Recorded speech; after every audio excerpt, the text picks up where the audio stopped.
Salam kasih, hai saudara yang diberkati Tuhan Yesus.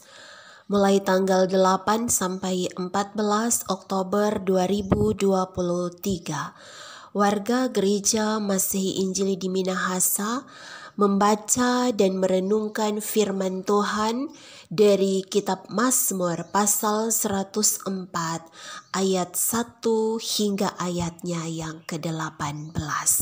Sebelum kita membaca dan merenungkan firman Tuhan ini, mari berdoa. Ya Tuhan, manusia bisa berubah. Hati dan perasaan kami pun bisa berubah. Tetapi firman-Mu, nama-Mu, kuasa-Mu dan mujizat-Mu sungguh tidak pernah berubah. Layakan kami untuk lebih lagi mengenal Engkau sebagai Bapa yang Maha Besar itu lewat pembacaan kitab suci Alkitab dan lewat pengenalan akan kebenaran firman-Mu yang kudus. Roh-Mu memampukan setiap kami. Di dalam nama Tuhan Yesus. Amin. Mazmur pasal 104 ayat 1 hingga ayatnya yang ke-18 yang berjudul Kebesaran Tuhan dalam segala ciptaannya. Pujilah Tuhan, hai jiwaku, Tuhan Allahku, Engkau sangat besar. Engkau yang berpakaian keagungan dan semarak, yang berselimutkan terang seperti kain, yang membentangkan langit seperti tenda, yang mendirikan kamar-kamar loteng-Mu di air, yang menjadikan awan-awan sebagai kendaraan-Mu, yang bergerak di atas sayap angin, yang membuat angin sebagai suruhan-suruhan-Mu dan api yang menyala sebagai pelayan-pelayan-Mu, yang telah mendasarkan bumi di atas tumpuannya sehingga tak akan goyang untuk seterusnya dan selamanya. Dengan samudra raya Engkau telah menyelubunginya, air telah naik melampaui gunung-gunung. Terhadap hardik-Mu, air itu melarikan diri, lari kebingungan terhadap suara guntur-Mu. Naik turun lembah ke tempat yang Kau tetapkan bagi mereka. Batas Kau tentukan, tak akan mereka lewati, tak akan kembali mereka menyelubungi bumi. Engkau yang melepas mata-mata air ke dalam lembah-lembah, mengalir di antara gunung-gunung, memberi minum segala binatang di padang, memuaskan haus keledai-keledai hutan. Di dekatnya diam burung-burung di udara, bersiul dari antara daun-daunan. Engkau yang memberi minum gunung-gunung dari kamar-kamar loteng-Mu, bumi kenyang dari buah pekerjaan-Mu. Engkau yang menumbuhkan rumput bagi hewan dan tumbuh-tumbuhan untuk diusahakan manusia yang mengeluarkan makanan dari dalam tanah. Dan anggur yang menyukakan hati manusia, yang membuat muka berseri karena minyak, dan makanan yang menyegarkan hati manusia. Kenyang pohon-pohon Tuhan, pohon-pohon aras di Libanon yang ditanamnya, di mana burung-burung bersarang, burung ranggung yang rumahnya di pohon-pohon sanobar. Gunung-gunung tinggi adalah bagi kambing-kambing hutan, bukit-bukit batu adalah tempat perlindungan bagi pelanduk. Demikian pembacaan firman Tuhan yang kudus. Allah memberi hidup kepada semua ciptaannya. Ketika saya kecil, kita mengkagiakan pesawat dengan teman-teman. Torang lari menusu itu pesawat, torang ada pada dada. Kemudian ukur besarnya pesawat. Ada yang mengatakan pesawat itu DP besar sama dengan jari kelingking. Ada yang sama dengan jari jempol. Ada yang mengatakan sama dengan ini 5 jari. Demikianlah kisah masa kanak-kanak, dan saya yakin juga adalah kisah dari saudara-saudara sekalian. Dan ketika saya remaja, saya diajak oleh orang tua untuk mengantar opah pergi berobat dan harus naik pesawat. Kami pun ke bandara dan saya terkejut bahwa ternyata pesawat itu bukan hanya sebesar jari kelingking atau jari jempol atau 5 jari saya, tetapi ternyata sangat besar. Dan itu di luar dari ekspektasi saya ketika anak-anak.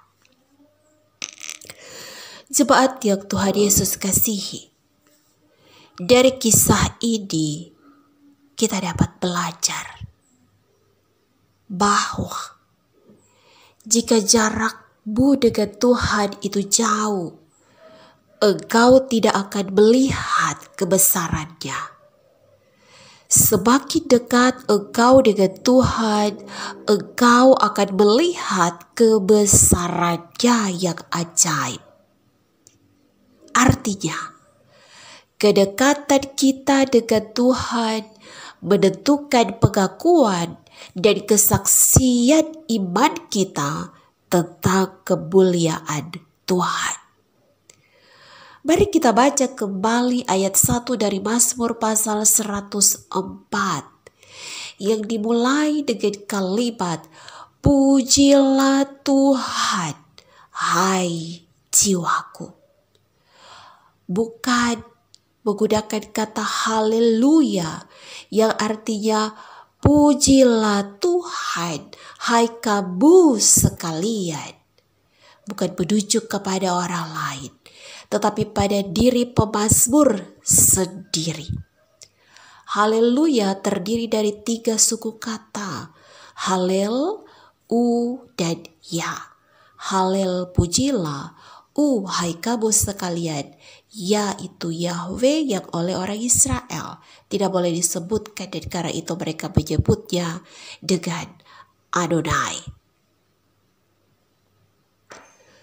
Pujilah Tuhan, hai jiwaku, pujilah bukan menggunakan kata haleluya, tetapi bahasa Ibrani barakih yang artinya berkat atau bless, diterjemahkan oleh Lembaga Alkitab Indonesia.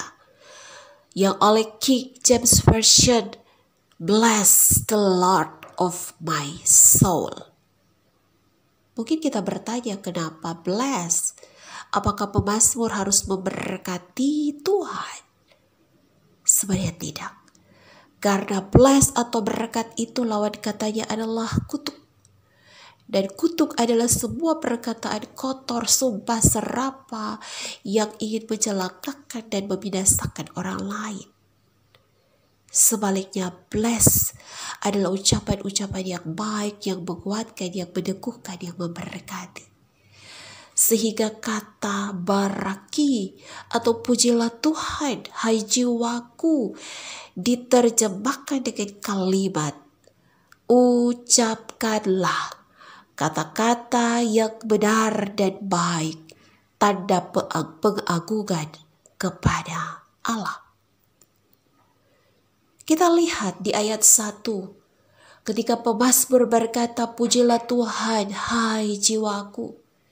Ia melanjutkan dengan kalimat, Tuhan Allahku, engkau sangat besar. Saudara, hal ini hendak menggambarkan bahwa pemazmur memiliki hubungan atau relasi yang sangat dekat dengan Tuhan. Sehingga ia mengatakan, Tuhan Allahku, engkau sangat besar. Bagaimana dengan kita, saudara? Jika hubungan kita dengan Tuhan itu dekat, maka kita akan melihat kebesarannya. Caranya seperti apa? Milikilah waktu doa. baca firman, pujian. Dan itu kita temukan dalam persekutuan ibadah, bukan hanya hari Minggu, tetapi ibadah Pipra, Bapak Ibu, pemuda, remaja, dan anak-anak. Tetapi juga ketika kita dengan segala aktivitas kerja, kita selalu mengingat Tuhan, bicara dengannya melalui doa-doa kita. Saat ibu-ibu sementara bekerja di rumah, menyimpan, menyapu, mengepel, memasak, kemudian menaikkan doa atau pujian, maka sesungguhnya kita sedang membangun hubungan yang dekat dengan Tuhan. Dan jika itu terjadi, seperti pemazmur, kedekatan kita dengan Tuhan akan menentukan pengakuan dan kesaksian iman kita tentang kemuliaan, tentang kebesaran dan keagungan Tuhan itu. Itu yang pertama. Yang kedua, saudara, bahwa orang yang dekat dengan Tuhan akan melihat yang biasa saja menjadi luar biasa atau wow, karena pantulannya bukan pada saya atau kita, bukan pada dia atau mereka, tetapi pantulannya adalah pada Tuhan yang besar itu. Mari kita lihat Mazmur pasal 104 ayat 1b sampai ayatnya yang ke-18. Ketika pemazmur menyebutkan hal-hal yang sepele dengan kalimat-kalimat yang luar biasa, kalimat-kalimat yang wow. Ayat 1 tentang pakaian, ayat 2 tentang langit, ayat 3 tentang awan dan angin, ayat 4 tentang angin dan api, ayat 5 sampai ayat 10 tentang batas antara laut dan darat, ayat 11 sampai ayat 14 tentang hewan dan tumbuh-tumbuhan, ayat 15 tentang manusia, dan ayat 16 sampai ayat 18 tentang hewan dan tumbuh-tumbuhan. Sesungguhnya semua ini adalah hal yang biasa-biasa saja. Tetapi mari kita lihat ketika di ayat 2 pemazmur mengisahkan tentang langit dan ia mengatakan yang berselimutkan terang seperti kain, yang membentangkan langit seperti tenda. Atau di ayat 5 sampai ayat yang ke-10, sederhananya padahal hanya menyebutkan tentang ini batas antara laut dan darat. Tetapi pemazmur mengisahkan bagaimana samudra raya itu menyelubungi, air telah naik melampaui gunung-gunung. Terhadap hardikmu air itu melarikan diri, lari kebingungan terhadap suara gunturmu. Betapa wow, betapa luar biasa hal-hal yang biasa saja digambarkan oleh sang pemazmur. Saudara, berapa banyak dari kita yang melihat pohon, bunga, hewan, torang pe anjing, torang pe ayam, biasa-biasa saja. Berapa banyak dari kita yang melihat suami, istri, anak-anak kita biasa-biasa saja. Berapa banyak pelayan khusus yang melihat pelayanan ini biasa-biasa saja. Atau kantoria, pemain keyboard, melihat puji-pujian, permainan keyboard itu biasa-biasa saja. Saudara, hari ini kita kembali diingatkan bahwa hanya orang yang dekat dengan Tuhan yang akan melihat bahwa pelayanan itu adalah pelayanan yang luar biasa, yang akan melihat pelayanan pujian, permainan keyboard adalah hal yang luar biasa, yang akan melihat keluargaku, suami, istri, anak-anakku adalah hal yang luar biasa. Sehingga terhadap hal-hal yang luar biasa itu perlakuan kita akan berbeda. Mari lihat orang ketika mereka sedang jatuh cinta, kasmaran. Setiap saat mau tanya kabar. So makan, ada apa? Selalu saja ingatan kita tertuju kepadanya. Kita selalu ingin tahu apa yang sedang ia lakukan. Sesungguhnya demikian dengan kita.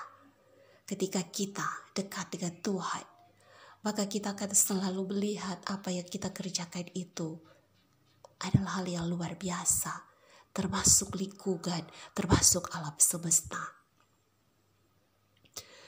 Ketika hari ini firman Tuhan datang, saya ingin bertanya, tadi malam ketika kita tidur, apakah saudara-saudara yakin bisa bangun pagi?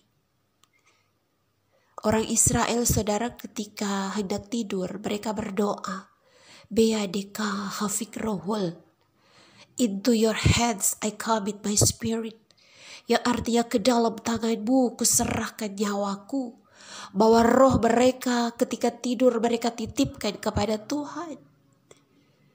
Dan karena doa mereka seperti ini, bahwa ketika mereka akan tidur sama dengan mereka akan pergi mati, belum tentu besok akan bangun lagi. Sehingga ketika mereka bangun di pagi hari, mereka berdoa, Mode Ani, thanks God I am alive, yang artinya makasih Tuhan, karena kita masih boleh bangun. Saudara, kedekatan kita dengan Tuhan Allah akan melahirkan rasa kagum akan apa saja yang Allah kerjakan dalam hidup kita. Tuhan Yesus ketika hendak mati di kayu salib, ia berdoa, ke dalam tanganmu kuserahkan nyawaku. Ia hendak mengatakan bahwa mati itu sama dengan tidur, bahwa hari ketiga benar Yesus bangkit. Saudara, seperti orang Israel, mari kita melihat bangun pagi itu bukannya hal yang biasa saja, tetapi hal yang luar biasa, yang hendak mengingatkan bahwa kembali Allah memberi hidup kepada semua ciptaannya, saya dan saudara-saudara, semua hewan, tumbuh-tumbuhan, lingkungan alam semesta, bumi di mana tempat kita tinggal ini. Saudara, pertanyaannya, ketika Allah memberikan hidup kepada kita semua, kepada alam ciptaannya, apa respons kita? Apa kewajiban kita? Sebab Tuhan Allah bukan hanya memberi hidup, tetapi juga Ia menjaga, memelihara, Ia merawat apa yang Ia kasihi, yaitu ciptaannya, yaitu saya dan saudara-saudara. Saudara, hari ini mari kita berefleksi dari pemazmur. Kalau kita punya hubungan yang dekat dengan Tuhan, maka kita akan melihat Tuhan yang besar itu. Lalu kita akan melihat semua yang biasa saja menjadi luar biasa, sehingga kita akan memiliki rasa kagum, dan kemudian kita pun akan terlibat aktif untuk memberi hidup, untuk menjaga, untuk memelihara semua yang Tuhan titipkan kepada kita.